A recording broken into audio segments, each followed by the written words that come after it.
SBS. Sam Bankman-Fried. Sam Bankman-Fried. You were called the JP Morgan of crypto. Sam Bankman-Fried, the king of crypto. He's the most important man in crypto. He was the world's youngest self-made billionaire in crypto. A genius, a philanthropist, a supposed savior of the digital age.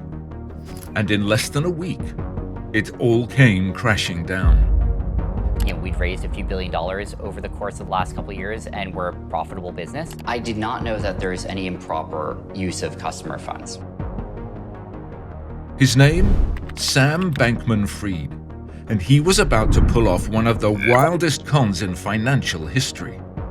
His empire, FTX, was a shining beacon in the shady crypto jungle, trusted by millions, endorsed by world leaders splashed across Fortune and Forbes, and preached a gospel of ethical wealth.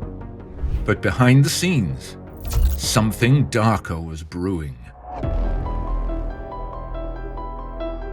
In the span of about 1 week, Sam Bankman-Fried went from a crypto billionaire to bankruptcy. The Southern District of New York has confirmed the arrest of FTX founder Sam Bankman-Fried, the once crowned king of crypto, now adorned in handcuffs.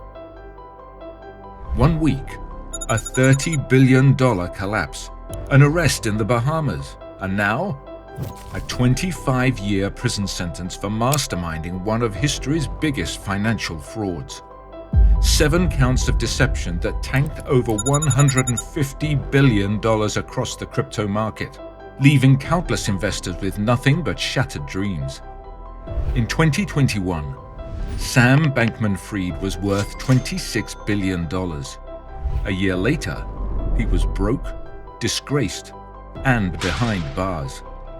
So how did a scruffy MIT math nerd, who claimed he just wanted to earn to give, become crypto's golden boy, only to become its greatest villain?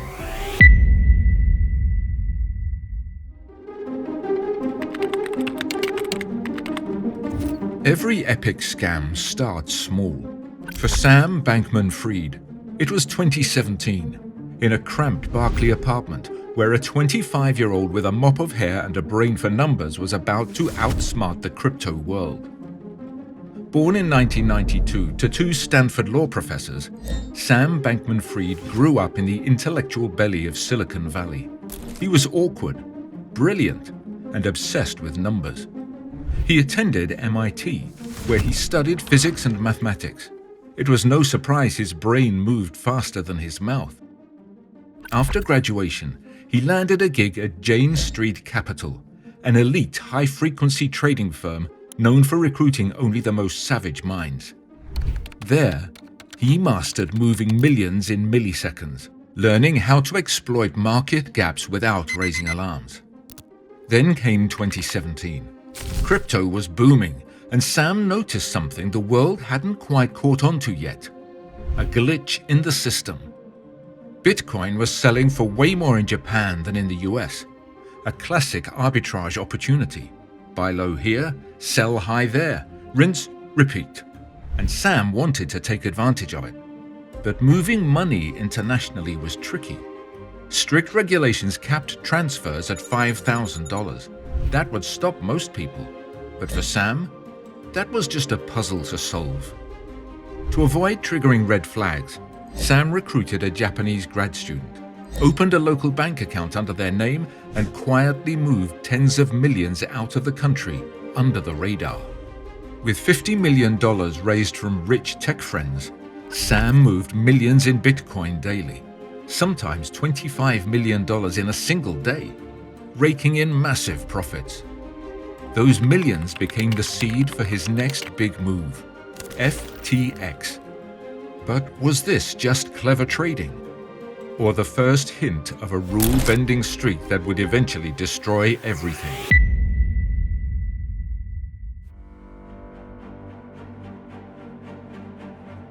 In November 2017, Sam launched Alameda Research, a quantitative crypto trading firm focused on digital currencies.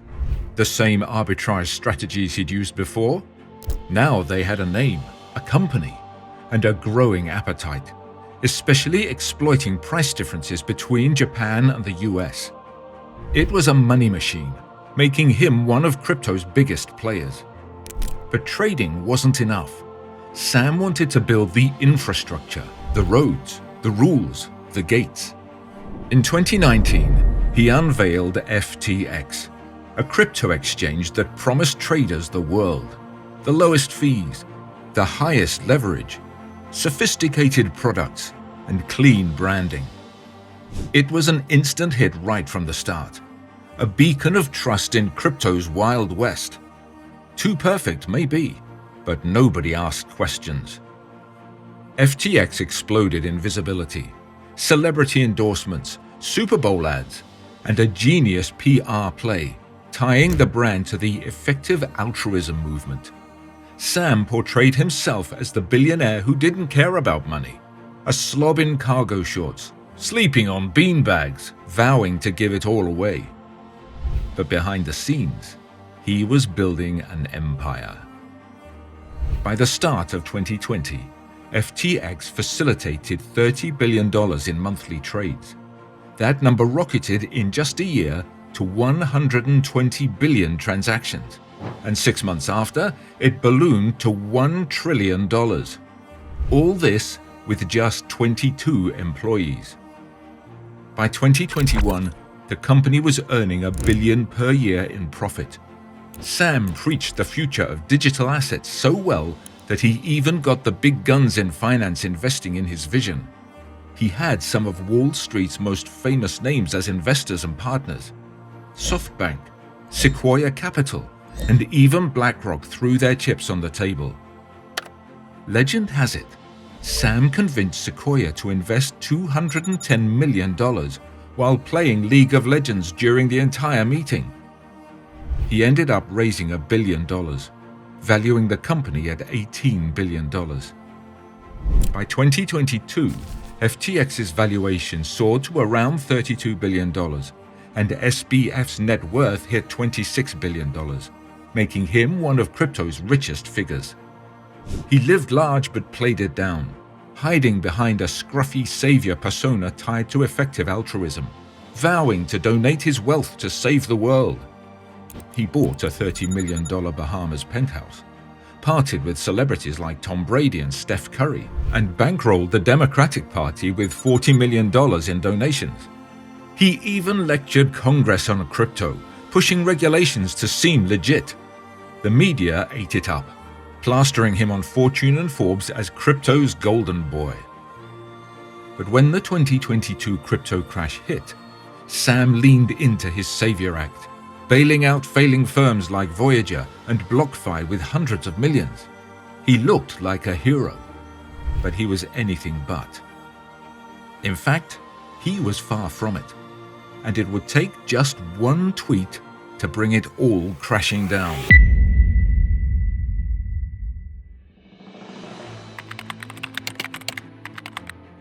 FTX grew into an organization worth over $30 billion too quickly.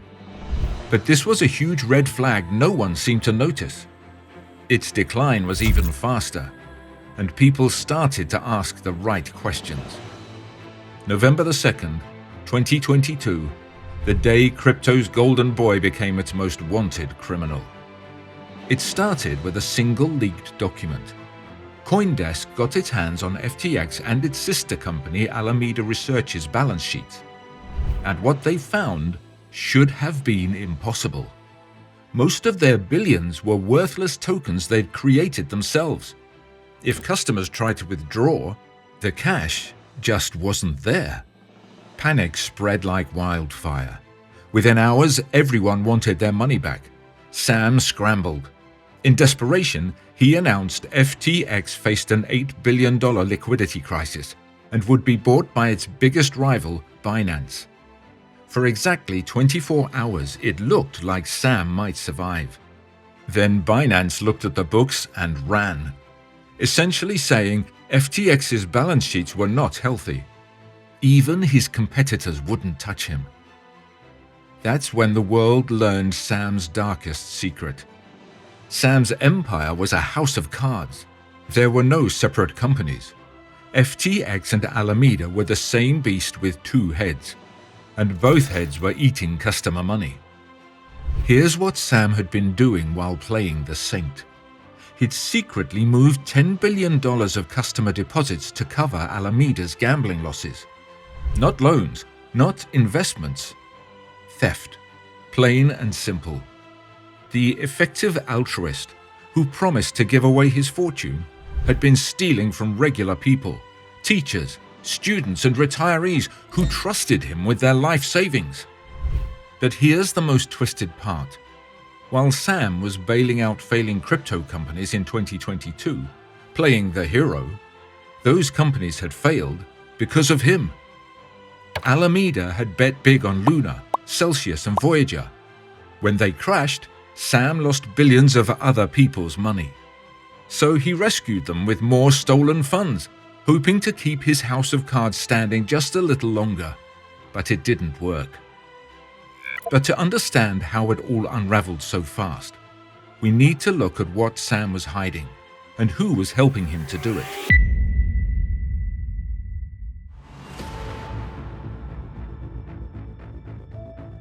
November the 11th, 2022, 7 days after the leak, FTX, Alameda, and over 130 related entities filed for bankruptcy, with SBF resigning from his position. $32 billion gone. Investors and auditors began to ask questions, the ones they should have asked from the beginning. Investigations revealed the collapse of one of the biggest crypto empires and sent shockwaves through the entire market. Over $150 billion lost in market value across the world's 15 largest cryptocurrencies. However, as investigators dug deeper, they uncovered something even more disturbing than the theft: the amateurish nature of the entire operation. The first was the CEO of Alameda. How did a 28-year-old with no experience running a hedge fund amass such responsibility in such a short period of time? Sam had always been a genius thinker and made smart moves.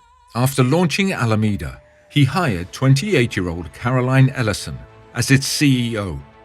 He made it seem these companies were run independently from each other in an attempt to convince investors who might have doubts about potential conflicts of interest, when in reality, it was all run by him and his friends.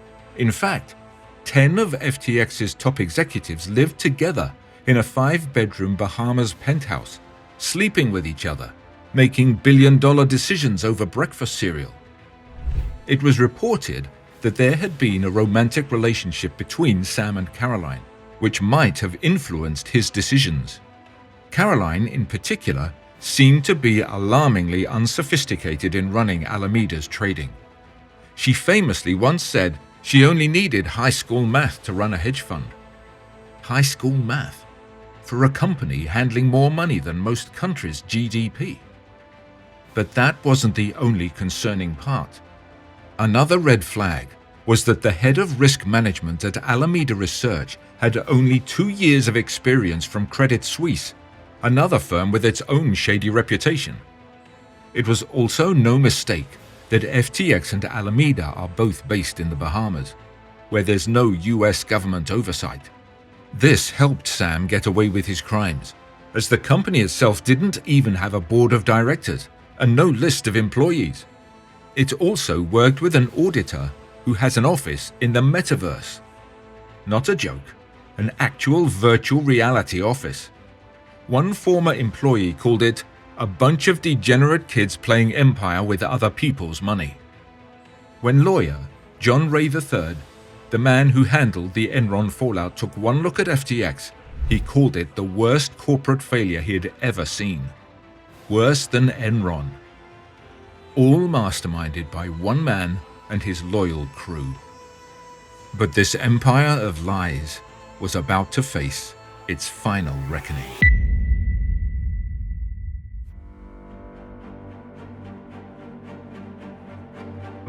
December 12th, 2022. Sam Bankman-Fried was led in handcuffs through a Bahamian courthouse. The boy genius once splashed across magazine covers now doing the perp walk. He was quickly extradited to the US, where he faced a storm of charges: fraud, conspiracy, money laundering. Bail was set at a staggering $250 million. Ironic considering he didn't have it anymore. He was placed under house arrest at his parents' home in California. The same Stanford law professors who'd raised their brilliant son now watched as he became the face of financial ruin. But the real blow? It came from his inner circle. Caroline Ellison, Gary Wang, and Nishad Singh flipped, testifying that Sam directed them to misuse $10 billion in customer funds. On March 28, 2024, a jury convicted him on all 7 counts of fraud and conspiracy, and he was sentenced to 25 years in federal prison and ordered to forfeit $11 billion. A crushing fall for one of crypto's biggest titans. From $26 billion to a prison cell in under 2 years. But here's what keeps me up at night. Sam didn't just steal money. He stole something more precious: trust. Millions of people believed in crypto's promise of financial freedom, and Sam turned that hope into a weapon against them. The kid who claimed he wanted to save the world ended up nearly destroying the very thing he promised to protect. And the scariest part? He actually believed he was the good guy until the very end. Like and subscribe. Until next time, stay skeptical.